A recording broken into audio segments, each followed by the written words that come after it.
Sejam bem-vindos, é um imenso prazer receber todos vocês aqui, que Deus possa fazer com que sua semana seja simplesmente extraordinária. Olha, a mensagem de hoje é Deus tem o melhor para você.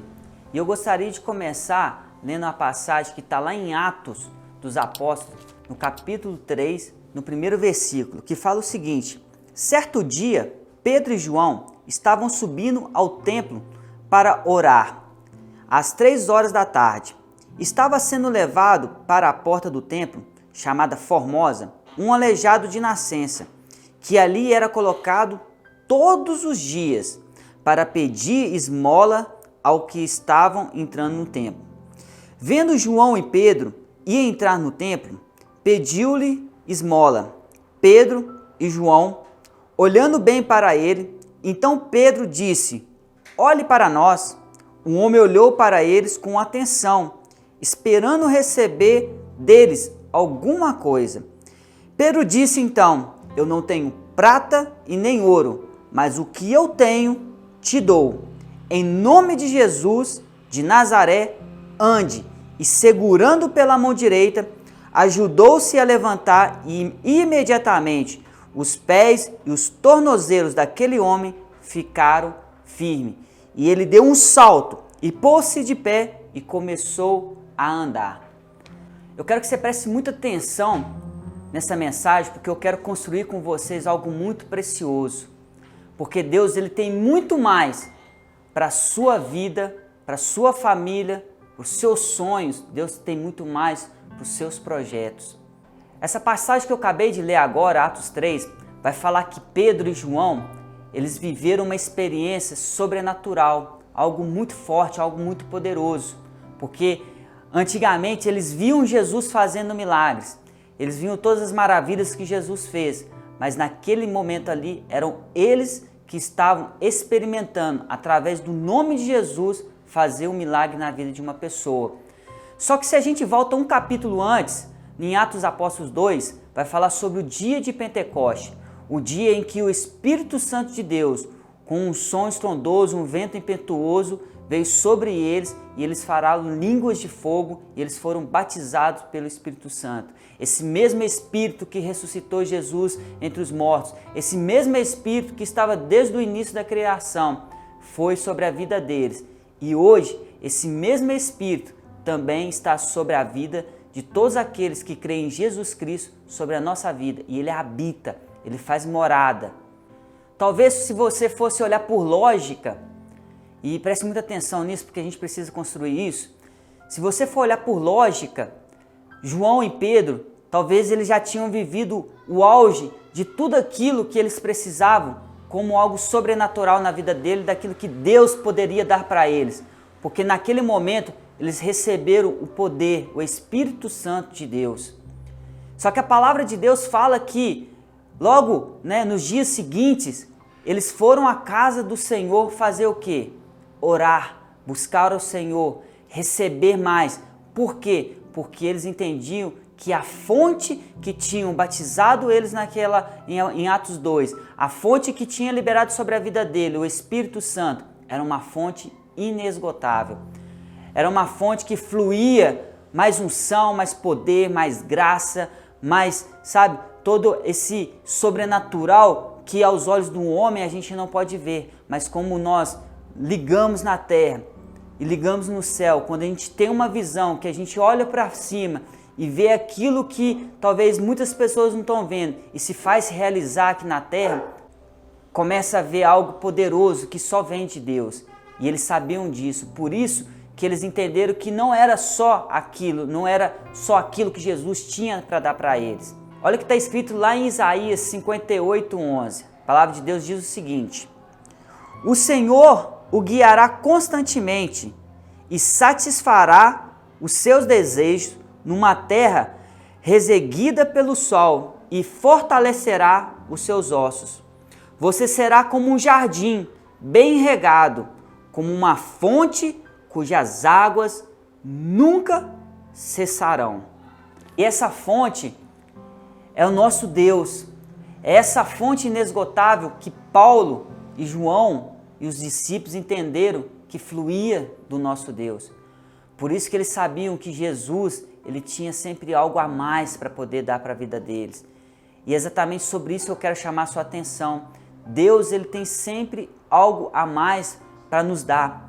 Por isso que ir na igreja de vez em quando, por isso que orar de vez em quando, por isso que buscar a Deus de vez em quando, clamar a Deus, interceder a Deus de vez em quando, é totalmente ao contrário de quando a gente fala de constantemente, buscar constantemente essa fonte inesgotável que Deus é na nossa vida.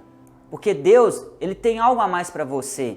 Deus, ele quer te abençoar todos os dias, ele quer prover sobre sua vida unção, poder, graça, alegria, paz, prosperidade. Ele quer fazer isso. Só que muitas pessoas vivem exatamente com muito altos e baixos, e na verdade a maioria mais baixos do que alto. Então quando você está passando por um momento de crise, você clama a Deus. Quando você está passando por um momento de dificuldade, você pede socorro a Deus. Você ali então para orar, você para poder clamar a Deus. Se você está com um momento de talvez saúde debilitada, você pede cura. Só que pedir para Deus somente nos momentos que a gente precisa não é o tipo de relacionamento que Deus quer, quando Ele quer te abençoar muito mais do que às vezes só aquele ponto que você precisa, que você está clamando. Então quando eu preciso, eu busco. Quando eu estou numa situação difícil, eu corro atrás. Quando eu estou numa crise, eu vou até Ele. Será que exatamente é esse querer mesmo que Deus também quer pra gente? Será que é assim que Deus realmente só quer abençoar a gente? Abençoar só quando a gente precisa? Só quando a gente está pedindo? Só quando a gente corre atrás? Eu acredito que é exatamente o oposto. Deus, ele quer continuar e continuamente derramando essa unção sobre sua vida, te abençoando, sabe? Fazendo com que você venha ter uma vida abençoada, vivendo o sobrenatural de Deus, tocando, sabe? Realizando, você experimentando milagres sobrenaturais. É por isso que a palavra diz continuamente, mas ela também é continuamente quando eu estou também entregue e continuamente buscando a Deus. Deus, ele continua continuamente derramando a unção dele. Pode estar passando qualquer momento aqui na sua vida, pode estar acontecendo qualquer coisa. Deus, ele continua derramando unção. E você recebe à medida que você busca, você recebe à medida que você se dispõe, que você declara também aquilo que você precisa e como você precisa. Mas o que isso tem a ver com a cura do homem que era coxo? Me chama a atenção, não é a questão dele ser curado, de João e Pedro, naquele momento ali, principalmente Pedro, ter ousadia e a fé e em nome de Jesus ter declarado a vitória na vida daquele homem. O que me chama a atenção é que aquele homem ali, ele era coxo. Hoje, talvez a gente falaria que coxo é uma pessoa que é manca, tem uma perna mais curta que a outra, às vezes tem um pé atrofiado. Mas a palavra de Deus nunca falou que aquele homem ali ele era paralítico. Só que aquele homem, ele se condicionou numa situação de vida, talvez porque naquela época era uma vergonha, porque as pessoas iam ficar rejeitando ele, caçoando ele, se ele andasse talvez com uma bengala, talvez com algum suporte para poder andar. E ele se sujeitava a ser carregado, ele se comportava como um paralítico. Ou seja, ele nunca foi um paralítico, mas ele também nunca sequer andou. Então os amigos dele carregavam ele todos os dias para a Porta Formosa. Então esse homem, ele condicionou a vida dele de uma vida de estar paralisado, de ser como um paralítico, de não poder andar e de viver de esmola. E aqui tem um ponto muito importante, porque hoje tem muitas pessoas dando aquilo que você quer e não aquilo que você precisa. Os amigos dele estavam dando aquilo que ele queria, mas nunca deu para ele realmente aquilo que ele precisava.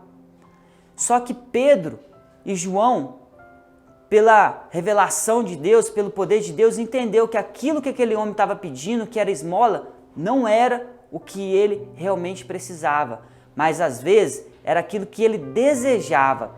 E existe uma grande diferença entre a gente desejar algo e a gente precisar de algo. Desejar algo significa que é algo passageiro. Hoje eu estou desejando alguma coisa, amanhã já não pode ser mais. Amanhã talvez eu não quero mais isso.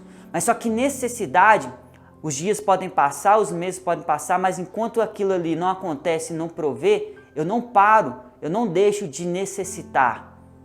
Então essa é a grande diferença. E quando Pedro fala para aquele homem, olha, eu não tenho aquilo que você deseja, que é esmola, que é prata e ouro, mas eu tenho aquilo que você precisa, que vai tirar você dessa condição que você está vivendo. Porque Deus, Ele tem algo muito mais forte para te abençoar. Deus, Ele tem algo melhor para você. Ele tem mais para você. Então Pedro, ele dá aquilo que aquele homem realmente ia fazer com que ele venha viver algo totalmente diferente e que ele não ia precisar mais de esmola, que ele não ia desejar mais pedir esmola, porque ali ele ia ser curado, ia tirar toda a limitação do que ele precisava. Então, é essa a chave que eu quero liberar. Eu comecei falando que Pedro, eles tinham recebido algo poderoso, mas eles entenderam que Deus é uma fonte inesgotável, que continua dando muito mais do que a gente pediu, o que a gente precisa e que Ele quer fazer isso na nossa vida. Eu dei o exemplo de um homem que precisava de algo, mas ele desejava outra coisa. Então, quando a gente também pede para Deus, a gente tem que saber pedir. A gente tem que saber falar para Deus o que a gente quer. Tem gente com a família totalmente destruída e pedindo a Deus uma casa nova. Tem gente com a família totalmente arrasada e está pedindo talvez um sítio, está pedindo um carro novo, está pedindo algo totalmente diferente. Está pedindo o que é desejo e não realmente daquilo que precisa. Talvez tem gente precisando, de colocar a cabeça para cima, ir à luta e às vezes está pedindo uma pessoa, um relacionamento.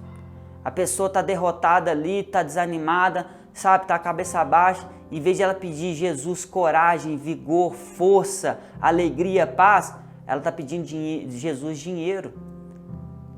Deus pode derramar tudo isso sobre sua vida? Ele pode derramar todas as coisas, mas Deus ele quer te abençoar muito mais, mas saber pedir e como pedir, não pedir aquilo que você deseja, mas pedir aquilo que você precisa, é mais importante para que você possa viver os milagres de Deus, viver as promessas de Deus. Então que você venha verdadeiramente saber pedir para o Senhor e nunca venha ser, inconstante. Às vezes pedir só no momento que precisa, na hora que precisa, mas que você venha o tempo todo continuar sempre com Deus, buscando, indiferente de qualquer situação na sua vida. Eu tenho certeza que você vai ser muito abençoado dessa maneira. Um grande abraço e até a próxima mensagem. Fala, tripulantes! Eu espero que esse estudo realmente tenha abençoado a sua vida e que Deus tenha falado no seu coração. E eu vou aproveitar e vou deixar mais 2 sugestões de vídeo para que Deus possa falar muito com você. Um grande abraço!